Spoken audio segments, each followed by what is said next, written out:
Bonjour à tous, dans cette vidéo, on va vous présenter une séquence d'enseignement interdisciplinaire intégrant l'anglais langue seconde et la culture et citoyenneté québécoise.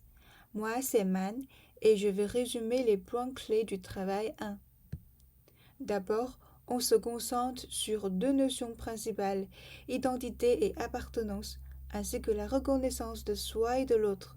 Cette approche interdisciplinaire aide les élèves à mieux comprendre leur identité tout en apprenant à respecter les différences des autres.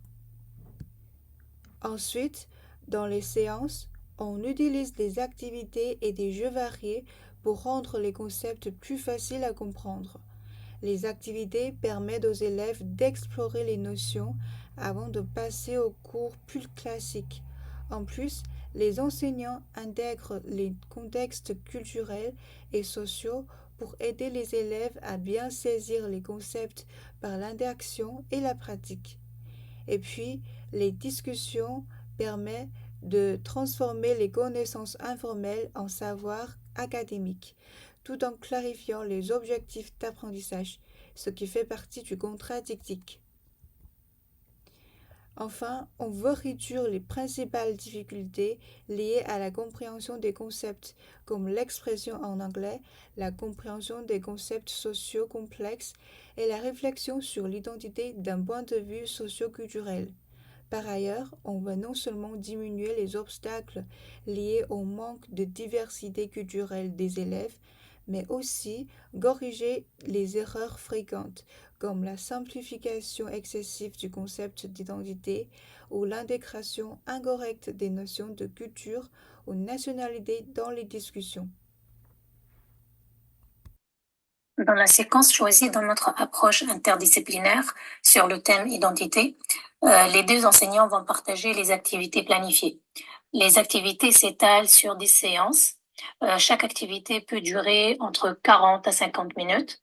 Dans la première activité au IAM, l'enseignant d'anglais intervient durant la première séance où il va mettre en pratique la théorie des situations didactiques. L'enseignant de CCQ fait un retour sur le jeu dans la séance 2 où il va plus détailler les composants de l'identité de l'individu en utilisant des situations didactiques. La deuxième activité, création de ton avatar, s'étale sur 3 séances dans lesquelles on aborde la notion des valeurs en appliquant l'approche par projet. Durant la séance 1, il y aura visualisation des vidéos et débat sur la notion qui va être faite par l'enseignant de CCQ. Pour les séances 2 et 3, ça va être l'enseignant d'anglais qui va intervenir. Il va donner des directives du travail à faire, qui est la création de son avatar, avec la possibilité d'utiliser des applications en ligne. Cette activité va présenter les valeurs, les personnages et les centres d'intérêt. Dans la séance 3, chaque élève va présenter son avatar et va expliquer son choix en anglais en utilisant un vocabulaire simple et précis. Pour l'activité, l'importance des règles et respect des autres, on va mettre en pratique la théorie parcours d'études et de recherche, puisque les élèves sont appelés à effectuer une recherche sur un jeu ou média social et ils vont dégager les règles importantes en expliquant leur utilité et le lien avec le respect des autres. Donc les élèves construisent par eux-mêmes leur compréhension en explorant des hypothèses et en formulant des réponses. Les séances 2 et 3, ça va être pour l'enseignant d'anglais, où les élèves préparent en équipe une brochure ou une présentation en multimédia sur le choix qui a été fait. Et ils vont dégager les règles d'utilisation pour les présenter durant la troisième séance. La première activité s'étale sur 2 séances. Séance 1 qui va être traitée par l'enseignant de CCQ. Ça va être choix de photos et réponses aux questions concernant les normes de beauté, les influences extérieures et la transformation identitaire à l'adolescence. ça va être plus des situations adidactiques et pendant le cours d'anglais, séance 2, ça va être une discussion réflexive en anglais sur la manière dont ils perçoivent l'évolution de l'identité et de la beauté physique à travers l'adolescence. En répondant à des questions bien précises. Et là, c'est la situation didactique des notions. La séquence choisie a pour objectif de réduire les difficultés et les obstacles rencontrés par les élèves dans les deux disciplines, en apportant des changements sur la manière dont les concepts sont présentés ou de la façon dont les élèves les perçoivent, et cela en intégrant des exemples concrets et de sortir de la théorie. Ces activités reposent sur la transposition didactique.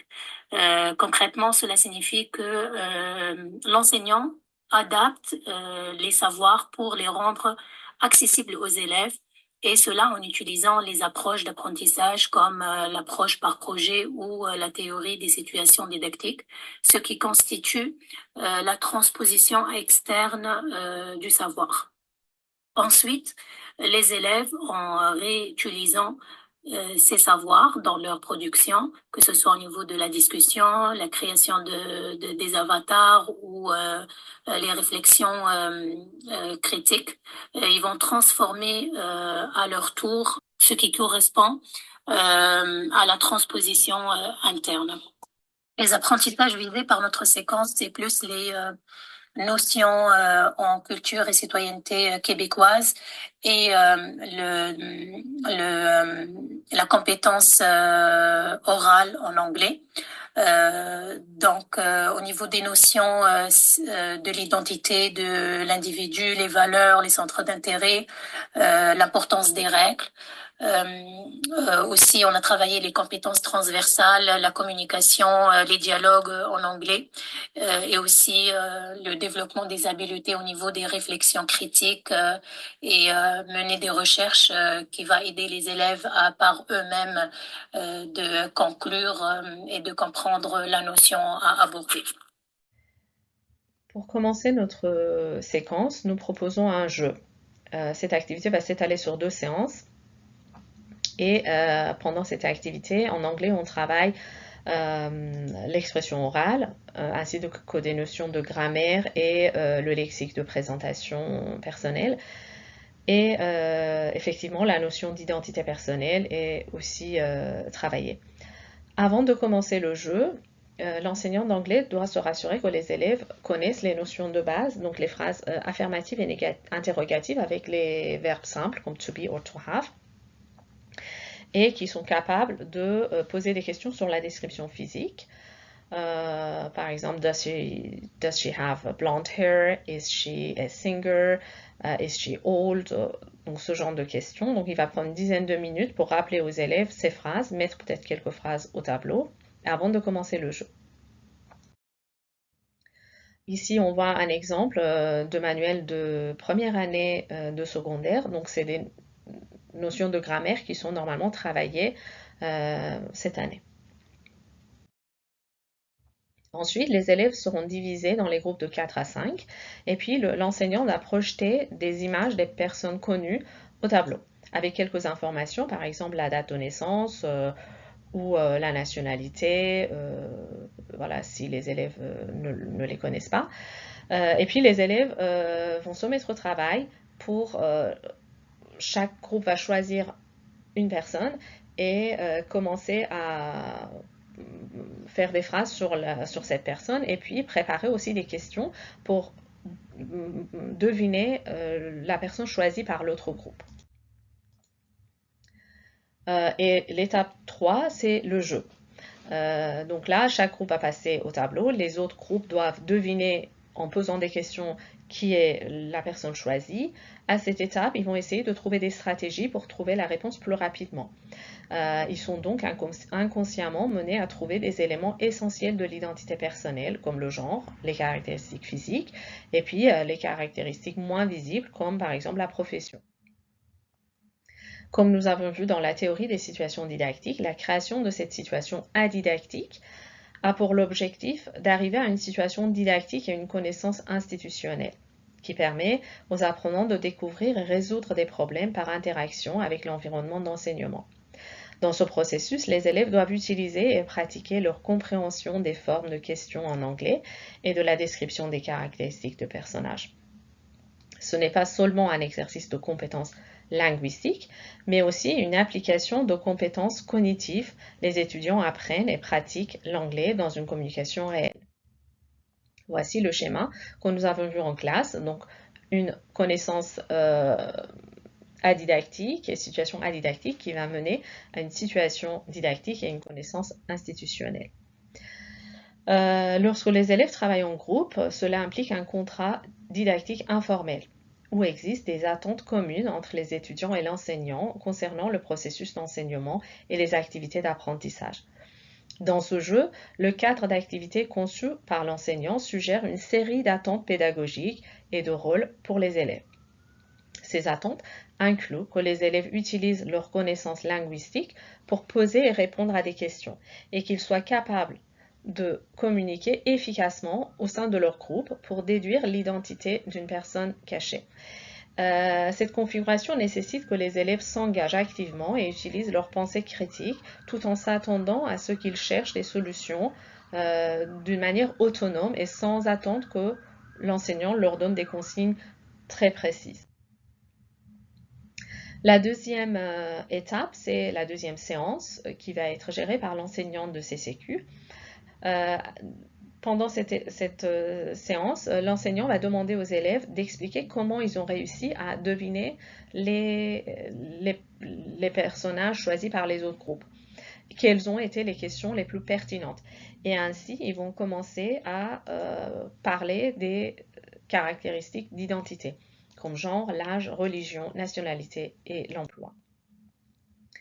Les élèves sont ainsi guidés par l'enseignant pour grouper les éléments. Donc, par exemple, les caractéristiques naturelles, comme genre, l'âge, les caractéristiques physiques, donc l'apparence, la couleur des yeux, des cheveux, etc.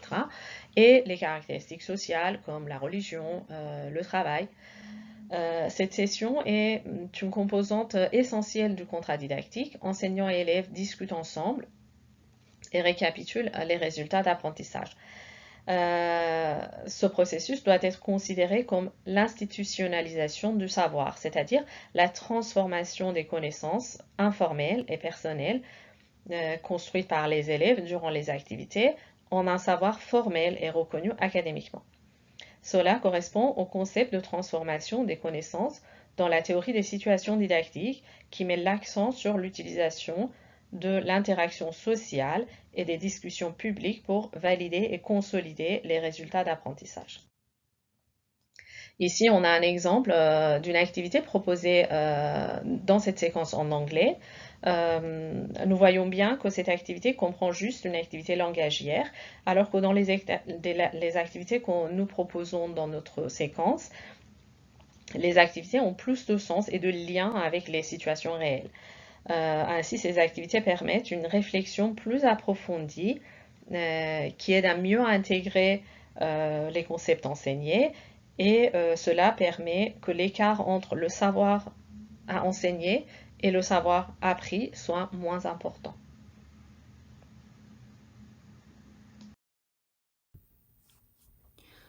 En fait, il est important de souligner l'utilisation des registres sémiotiques dans l'activité.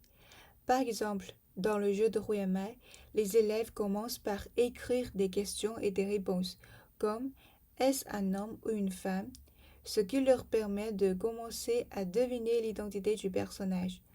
Ensuite, on utilise également des images de célébrités et les élèves doivent combiner ces informations visuelles et textuelles pour faire leurs hypothèses. Et puis, il y a la phase de traitement et de conversion.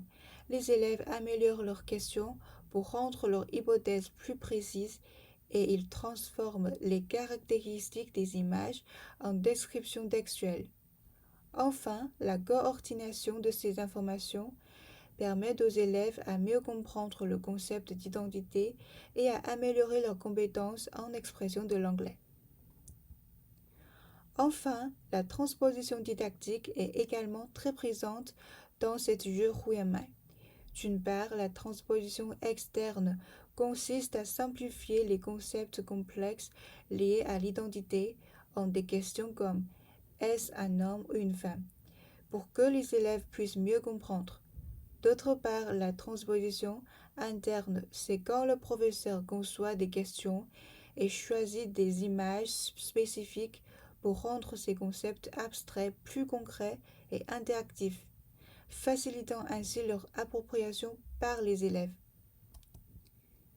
Et merci pour votre écoute.